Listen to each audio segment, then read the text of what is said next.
Welcome to our podcast, She's Bridging the Gap, where we're on a mission to bridge the gap through conversations that inspire change and build lives, businesses, and healthier minds. I'm Sam D, and I'm a certified nutrition coach and personal trainer. I'm Hanah Harvey, and I'm a business coach and strategist. And I'm Kendra Garrett, a mindset and accountability coach. In this podcast, we're going to bring you the tools you need to bridge the gap between your health, wealth, and relationships.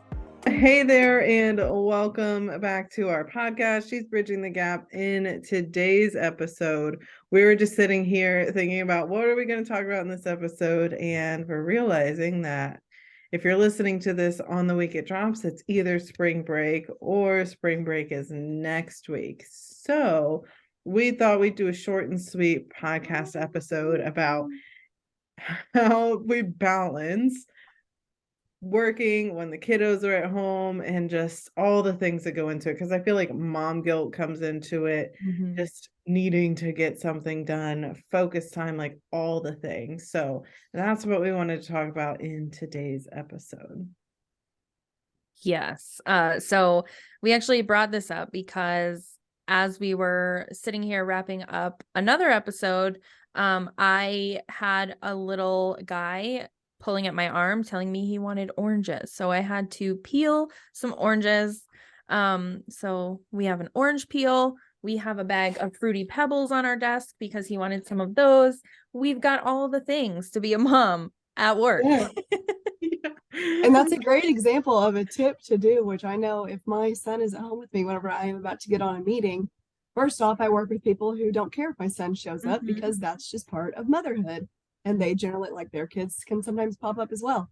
But I do try to have him set up with, snacks and different things. And I also try to fill his bucket of giving him attention before I get on my client meeting. That way he feels like he is loved and appreciated. And then he's also got snacks so mom can go work.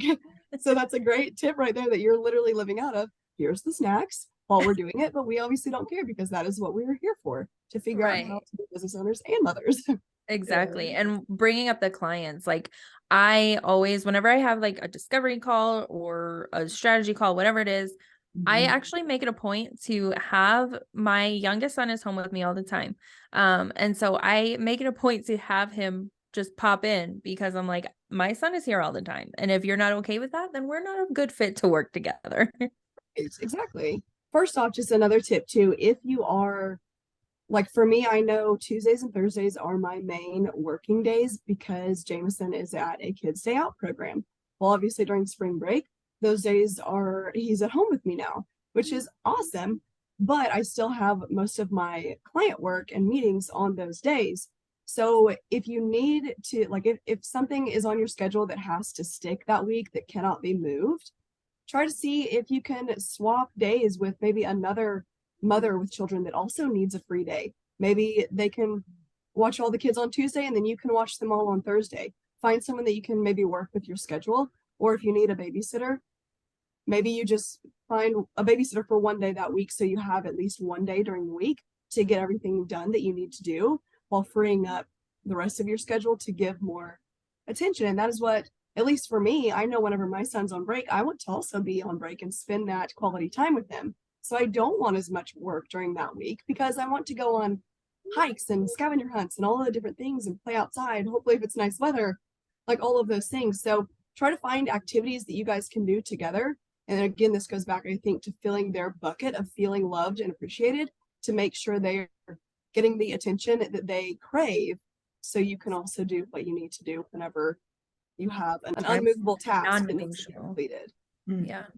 I'm glad you brought that up because we have found these are my older son's books that he never really used.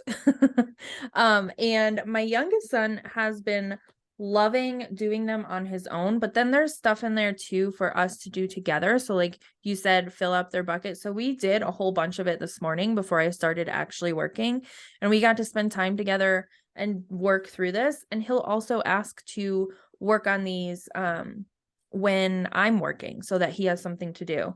And these I think I found at Target in the dollar spot. So nice. Yeah. I like that. You see me keep muting and unmuting my microphone because he's singing all me today.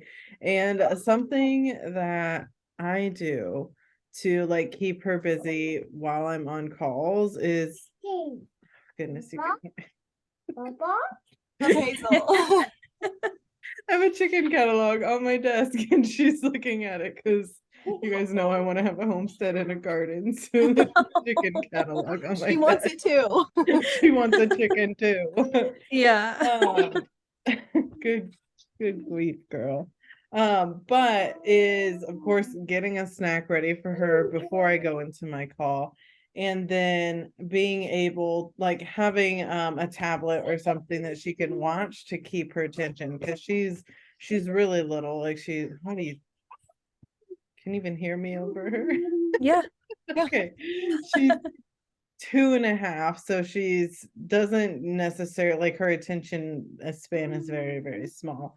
And so I give myself permission to let her have a tablet to watch whatever, like Bluey or Oddbods or Paw Patrol, whatever, while I'm on calls or when I need like focus time. And I know sometimes I like to feel guilty about like sticking a screen in front of her face, but in reality it's only for like an hour and a half, a couple days a week, and then the rest of the days of the week we make up for it for like going to the park and just having fun. So yeah, that's my main tip, or what I do.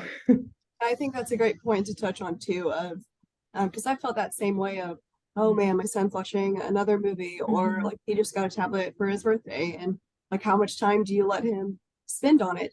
But it also can be an educational tool. Like he calls it his computer, like he works and plays games and learns on it as well. Like obviously I'm not going to let him do that all day long, but there are times where it's okay. And in all honesty, like our world is a very technology favored environment, and they are learning like we all know technology pretty well, but they are probably going to need it even better and more so than we are.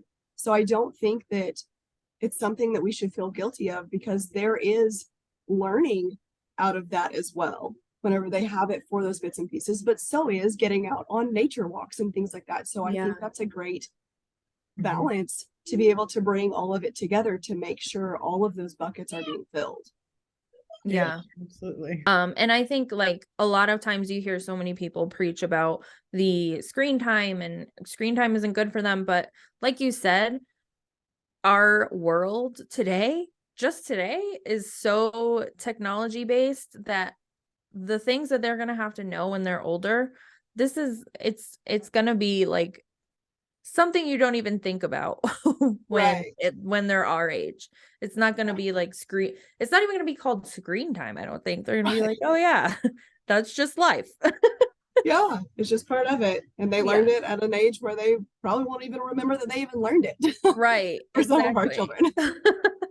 Yeah, absolutely. And there's so many different like YouTubers that have like, what is it, like Miss Rachel or Silly Miss Lily. She's a little bit more toned down than Miss Rachel is. And so there's some like kindergarten teachers or like teachers of young kids are coming on and like doing the activities that they would do in the classroom, just recording it and sharing it with us. So Hazel can hang out and watch it over here while I'm on a call.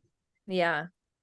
So I think what we're trying to say here is spend this week or next, whenever your spring break is, guilt-free, knowing that you are living this lifestyle that you are creating as a female entrepreneur, but also a mother, work from home mom, doing all of the things.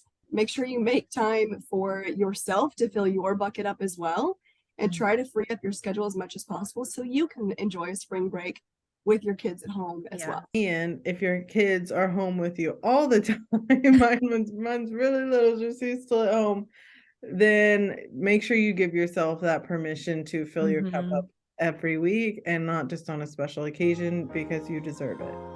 You can find our podcast, She's Bridging the Gap, on Apple, Spotify, or wherever you listen to your podcasts, and on YouTube if you want to watch the live video chat. You can subscribe to our channel now so you don't miss a single episode. And we're so excited to start helping you build your bridge.